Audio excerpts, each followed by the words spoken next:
Hello everyone, welcome to After Duty Vets, where we discuss what life is like after the military.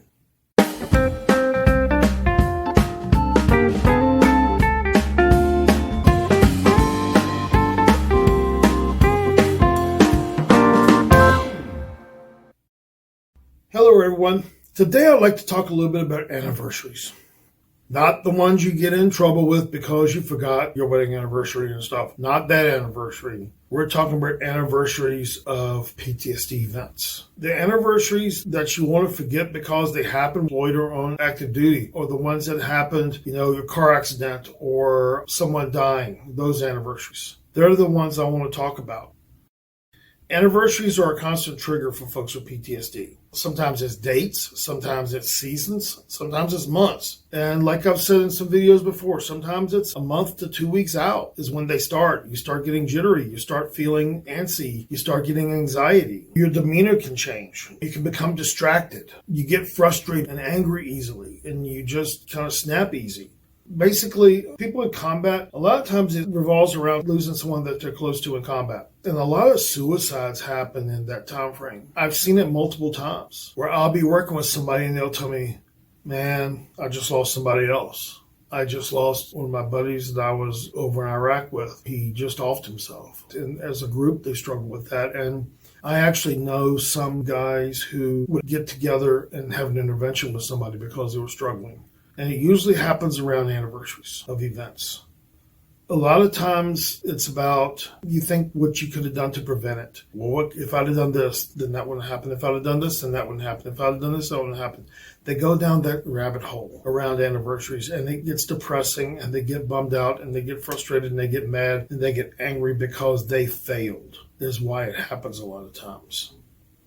When you get triggered, I want you to kind of think about, okay, does this have anything to do with an anniversary or when things are coming up, so you'll know and be able to prepare yourself in the future? Triggers from anniversaries happen more than we like to think. Probably, I would say, at least 50 to 60% of the triggers of people that I've worked with have come relatively close to anniversaries. When my clients are struggling, I usually ask them about when the event happened to try to correlate an anniversary to see if that's the cause. Knowing what the cause of the trigger is important. If you struggle with being triggered by anniversaries, please get some help from a qualified therapist. They can help you deal with those triggers, or talk to a coach or somebody who has dealt with this stuff before. If you are triggered, there are ways to deal with it. So I would highly encourage you to get help if you're being triggered by certain events and anniversaries. So I hope this has helped you, and I hope you can work through your triggers. And if you need help, don't be scared to get it. So until next time, have a good day.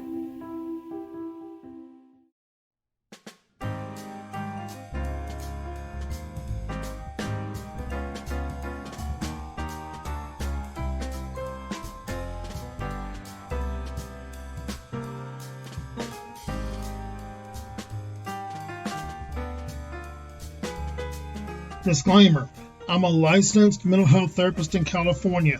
If you're searching for mental health help, please reach out to someone in your state. If you're within California, you can reach me at the email below. And if you're interested in coaching anywhere in the United States, you can reach out below also. These videos are for educational purposes only, and if you're thinking about suicide, please reach out and call 911.